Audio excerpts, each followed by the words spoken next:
So people talk a lot about cultural Marxism and how, even though the economic model of communism is dead, the kind of social justice elements of it are what's been causing a lot of trouble over the last 10 years in the university system and so on. What they don't tend to talk so much about, I think, is the deep vein of Freudian thinking that is also, and all the worst bits of Freud as well, not the best bits, because there are good bits, but all of Freud's worst ideas that, like Marxist ideas, are kind of regurgitating, constantly regurgitating, reincarnating in different guises. And the trauma therapy movement is one of those. I gave an overview of the trauma therapy movement in the first video, The Cult of Trauma, and then gave another example, more particular example of one of its main proponents, which is Gabor Mate, in another video. In this video, I want to go back and explore the roots of the trauma therapy movement, how it's a Marxist Freudian movement, really, and explain how the Freudian thinking is also having a kind of dissembling, fragilizing effect on the youth in particular. So it starts in the 80s with a doctor called Vincent Felitti, who was a physician at Kaiser's Department for Preventative Medicine in San Diego. And he was running a weight loss program. So he was dealing with obesity. And he was getting very confused because the people who were doing the most well on the program kept dropping out. And he decided to sort of dig through their medical records. This is how he explains it anyway. And what he found confused him greatly, because a lot of these patients hadn't been overweight as children. You know, they'd put on the weight, they seemed to have put on the weight quite abruptly, and they would lose it abruptly and then put it on again, the typical sort of yo-yo effect. So he started doing face-to-face interviews with these clients to try and find out what was going on. I think he did about 280 interviews, which, to the best of my knowledge, and I would highly doubt that they're available, you know, publicly available. I certainly haven't been able to find any, but he claimed that a significant amount of these patients had been sexually abused as children. Now, I'll quickly just say that this was Freud's original theory, seduction theory, as he called it. The idea that literally all adult psychopathology had its roots in childhood sexual abuse. And he actually abandoned that theory, probably in the 1920s, on account of finding no real evidence for it. Anyway, Felitti started to develop a theory here, and it's a very Freudian one, that was it possible that these people were afraid of losing weight because the weight was a shield, perhaps a coping mechanism, but perhaps also a shield that they had learned, a learned behavior that had protected them in childhood or adolescence from abuse. So that was his theory. Myself, I'm not so confused about why people would drop off an addiction treatment program, which is essentially what a weight loss program for severe obesity is, because serious obesity almost always comes from overeating, binge eating, comfort eating, call it what you will, but it's an addictive disorder, you know, and this is a common thing that we see in addiction treatment programs. Just when people are doing well is when they leave, because we even have a word for it. We call it flight to health, because of course part of the addicted condition is to be in denial, and when you feel better, you imagine that you actually are better. Now, of course, that's not the way it works. Recovery from addiction is a long process. But this is a very addicted way of thinking. So it's not mysterious to me at all that people would be dropping off a program when they're doing exactly at the point when they're doing well. Nevertheless, Felitti was coming at it from a different angle, a Freudian angle. So he took these findings to another doctor called Robert Ander, who worked at the CDC, the Center for Disease Control.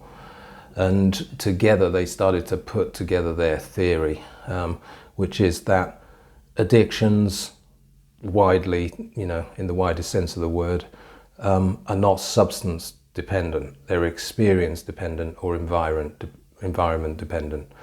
So people don't get addicted because of the addictedness of the specific drug. So in other words, the drug used is not relevant. It's what happened to them, usually in childhood, that's relevant. And that sounds like it makes a lot of sense, but we're going to dig down and find that actually it really doesn't. So yeah, doctors Felitti and Ander got together and designed what's now the famous ACE study. ACE stands for Adverse Childhood Experiences. And it has become the kind of underpinnings, the scientific, in scare quotes, underpinnings of the modern trauma movement. That is the main scientific bedrock, if you like, that modern trauma theory was formed off of. And it was a very big study, 17,000 people, fairly representative of the US population. And they were given a questionnaire that had 10 areas of potential childhood adversity on it. 3 types of abuse: physical, emotional, sexual. 2 types of neglect: physical and emotional. And 5 archetypal household dysfunctions like divorce, bereavement of a significant other, substance abuse of a parent or family member incarcerated, and witnessing domestic violence. So those 10 things together, respondents to the questionnaire were asked whether they had experienced those or not when they were under the age of 18. And the results were pretty stark, at least according to the doctors. Most people had 1, as I suppose you'd expect.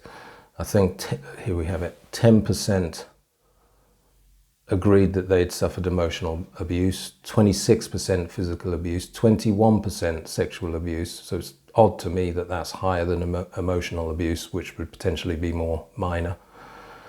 Emotional neglect, 15%, physical neglect, 10%. And then of the household dysfunctions, seeing your mother treated violently was 13%, mental illness in the household, 20%, substance abuse in the household, 28%, parental divorce, 24%, and a household member in prison, 6%.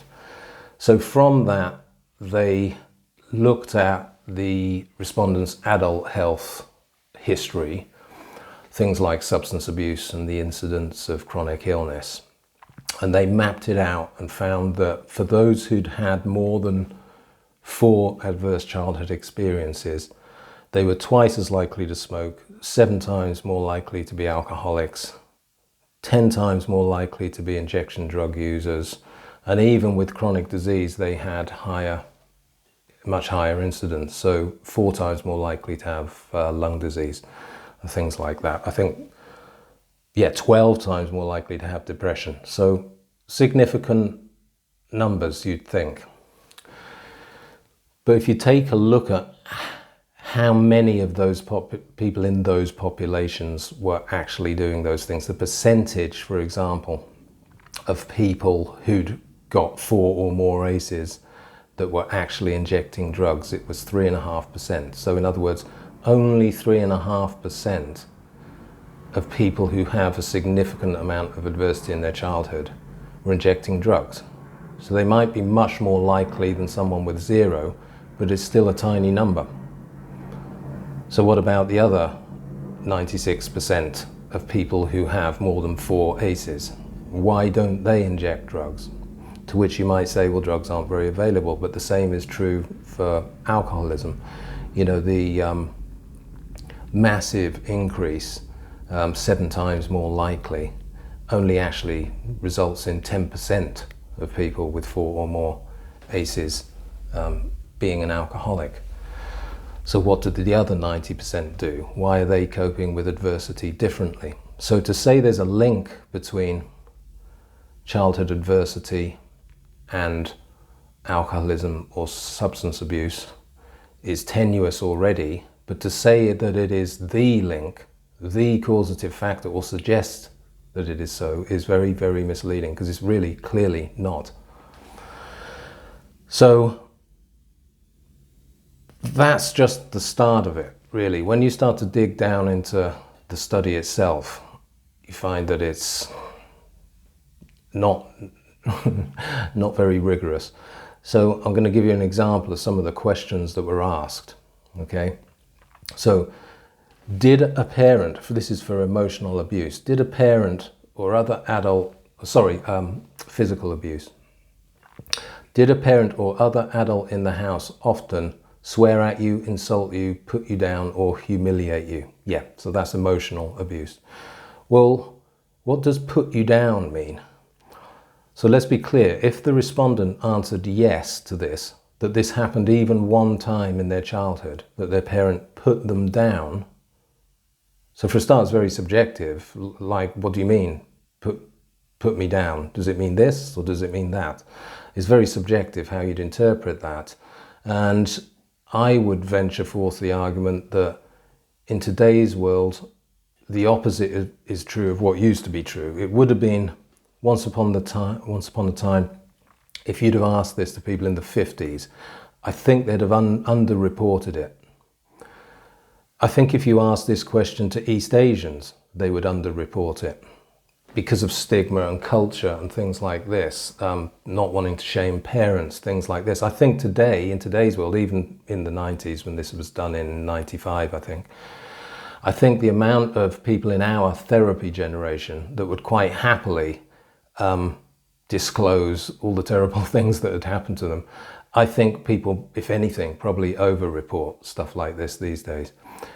So you can get a picture here of lots of people saying, oh yes, I was put down, I was terribly emotionally abused, when they really weren't, to be honest. With an objective look at the situation, they probably had a pretty normal childhood, right? And that's just one example. I mean, if we jump to physical abuse, did a parent or other adult in the household often push, grab, slap, or throw something at you, or ever hit you so hard you had marks or were injured?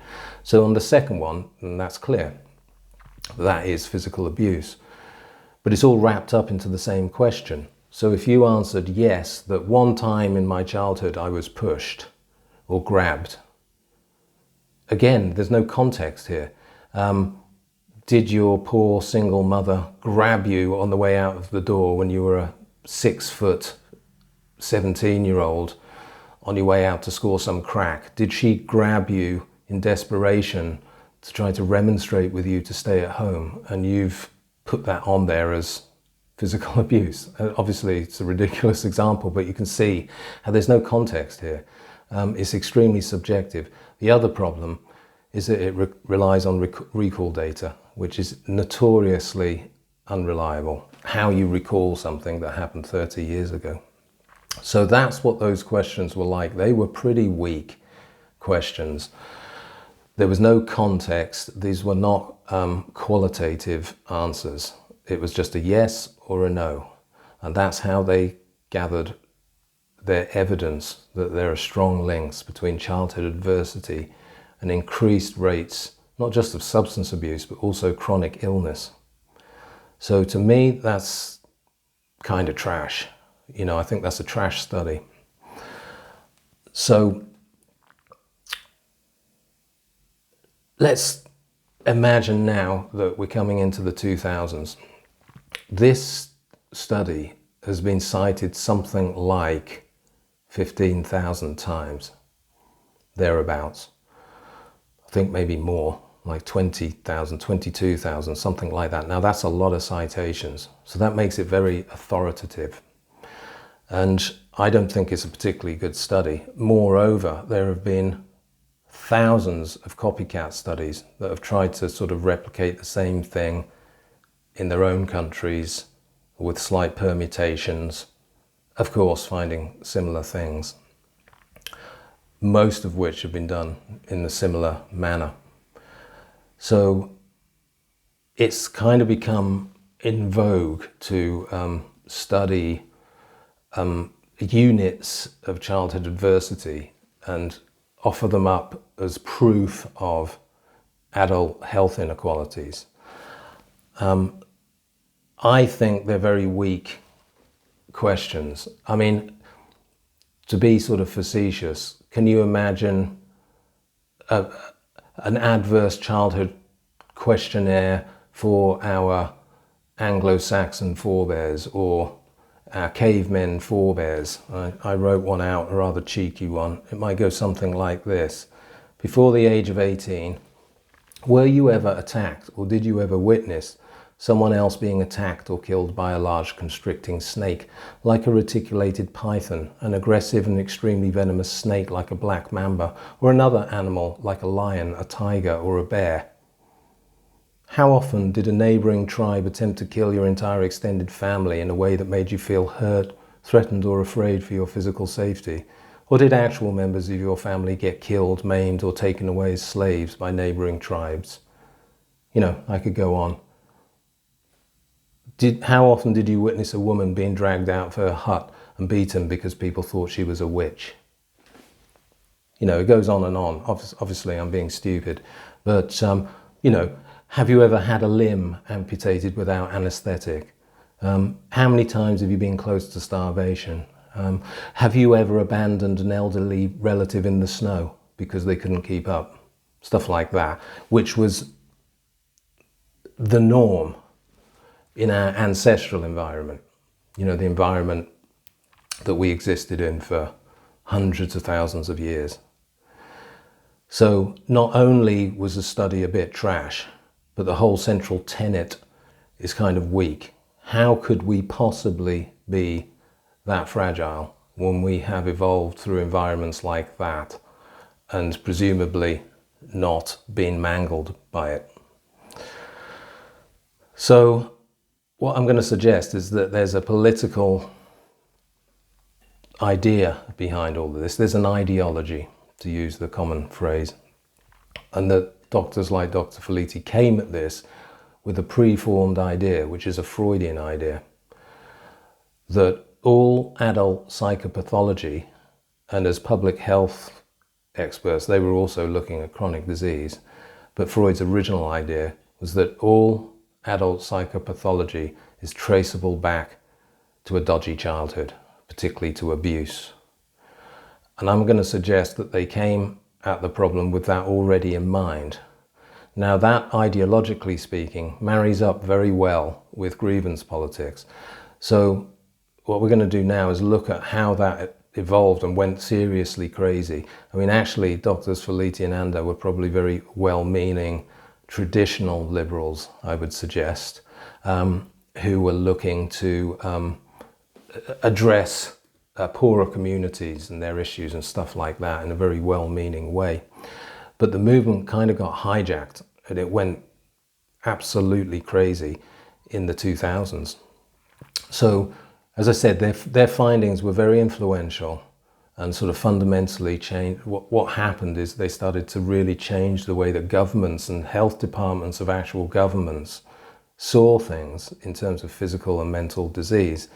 So it's been cited thousands of times. It's been replicated thousands of times. For example, a national ACE study in England in 2014 found that 47.2% of respondents reported at least one ACE and attributed 12.3% of binge drinking, 14.1% of poor diet, 23.7% of smoking, 52.9% of violence perpetration, and 59.2% of heroin and crack cocaine use, and 38.1% of unintended teenage pregnancies to ACEs.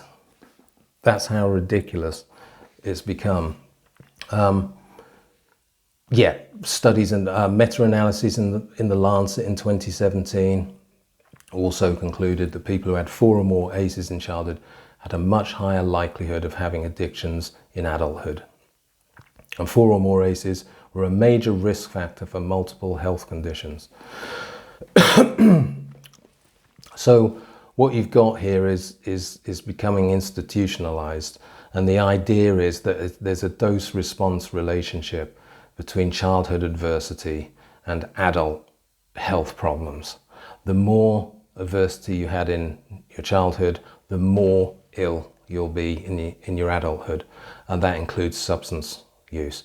So someone with 2, 3, 4 ACEs will be, you know, a bit of an addict, and someone with 7, 8, 9 ACEs will be a lot of an addict. And it's just a complete misinterpretation of how you would use such a study anyway, because this was a kind of population-wide study. You can't extrapolate something out of that and apply it to one person, which is exactly what educators and social workers and counsellors began to do in the 2000s. They began to sit kids down, or people in addiction treatment, sit them down and say, do this ACE questionnaire. Oh, you've got 7, that's why you're an addict. You know, that is completely bogus. Obviously, on a study that wide, somebody with 10 out of 10 ACEs can absolutely be a well-rounded person, and someone with 0 ACEs could be the worst addict that you've ever met. That is entirely possible and is often the case, okay? But this was taken on, this was became trendy, I would argue, as governments in general, the Overton window kind of shifted, and governments in general across the Western world became more left-leaning, and social work departments and things like that were expanding.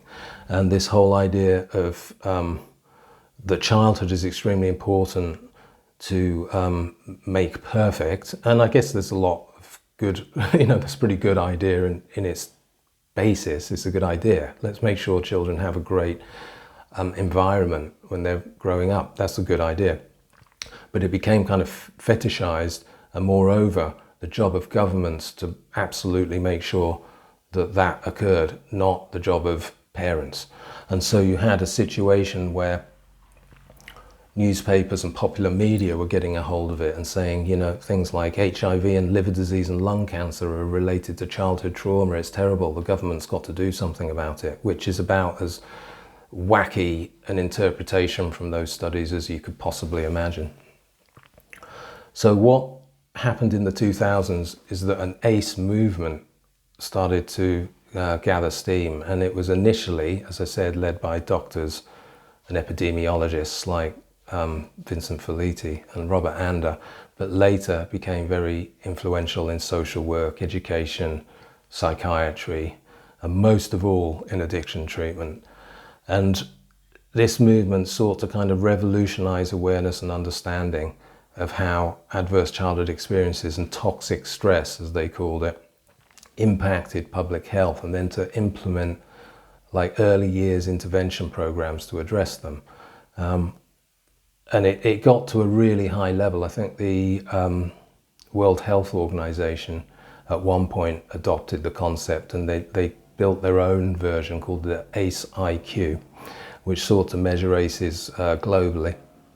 And they noted that a disruption in early brain development compromised the functioning of the nervous system, which is a term that's now become almost like a mantra, a really overused and abused word, nervous system. They issued a statement saying that an adverse childhood environment can cause brain disruptions, you know, nervous system disruptions. So now it really started to develop into a medical theory, you know, the idea that there were specific biomarkers that could be observed from adversities in childhood. The idea that it was biologically, it got biologically embedded in you, in your nervous system, in your body, which is kind of crazy. And that movement became known as the first 3 years movement. So the idea that if you experience adversity or trauma in the first 3 years of life, it will damage your brain, basically, which is not correct, as we'll go into. So slowly but surely, the idea that ACEs exert a biological effect began seeping its way into popular culture as well. So you've got magazines with headlines like linking childhood trauma to migraines, the autoimmune disease. Clinicians and like counsellors and social workers are using the ACE questionnaire to probe their clients for trauma, which is an abuse of the questionnaire. That's not what it was intended for. Health departments of governments and universities and so on running training seminars to create ACE awareness in their staff. And a sort of second wave of the movement developed called the ACEs Aware movement. Got to raise awareness of the ACEs. And from the beginning, this was an ideological movement. It clearly was. It was oriented around social justice concerns. The thinking behind this much more radicalized version was that even doctors like Dr. Felitti were medicalizing what were really social issues. ACEs aren't just a medical or psychological problem, they're a systemic societal problem.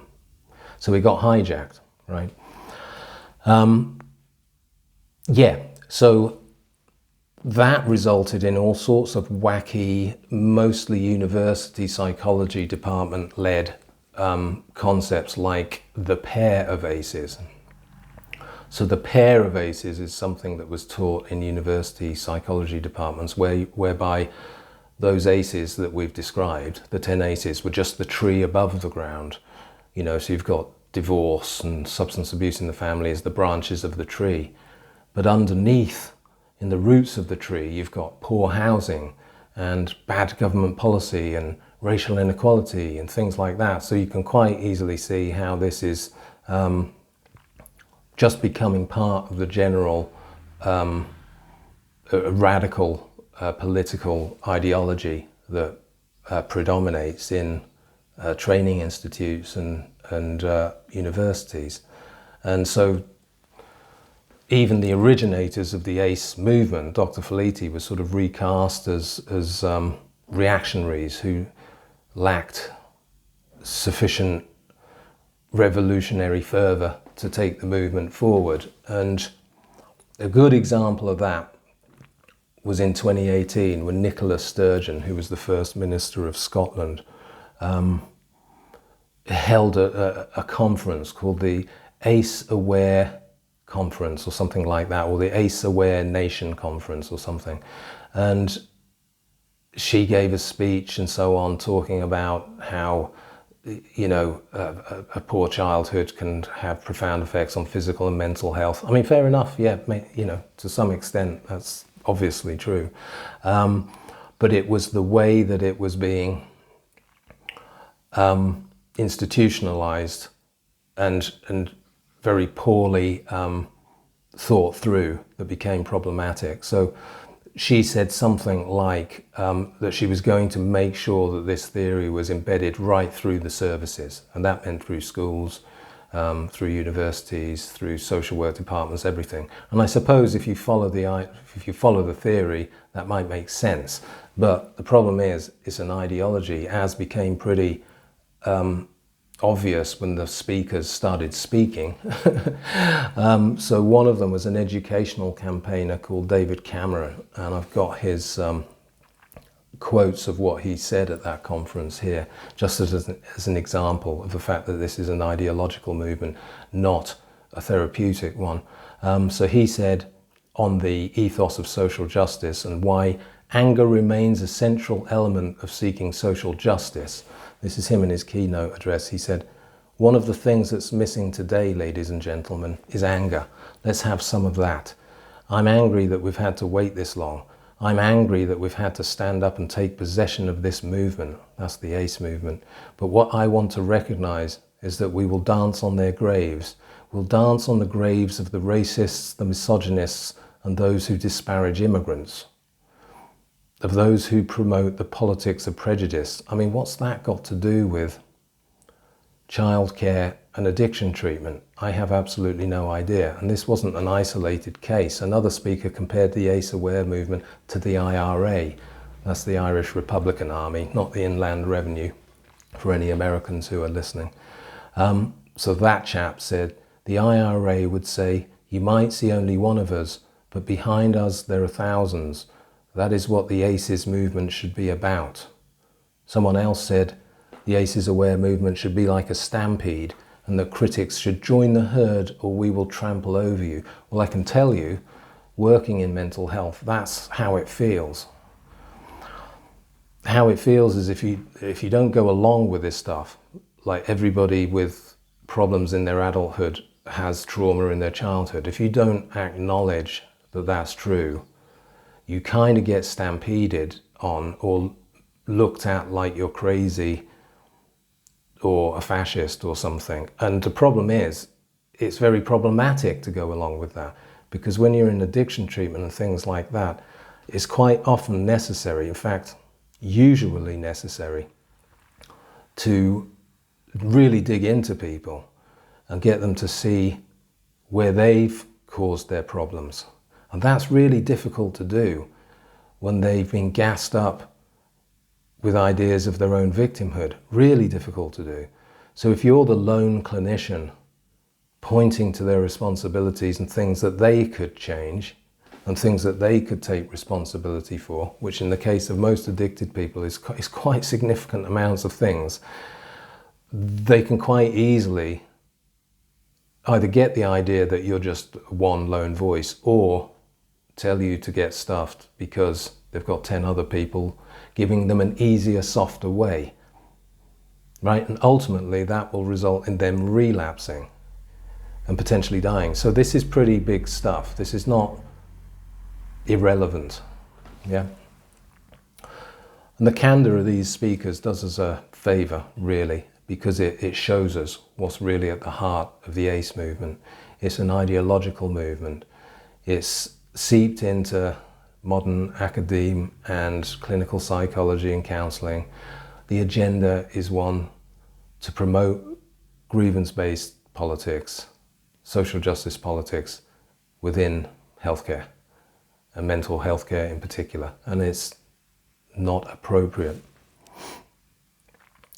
Another speaker at that ACE Aware Nation conference in 2018 was Nadine Burke-Harris, who went on to become the Surgeon General of California, actually. But in her presentation, she gave some figures from her research which contradicted not only the entire theory, but also herself.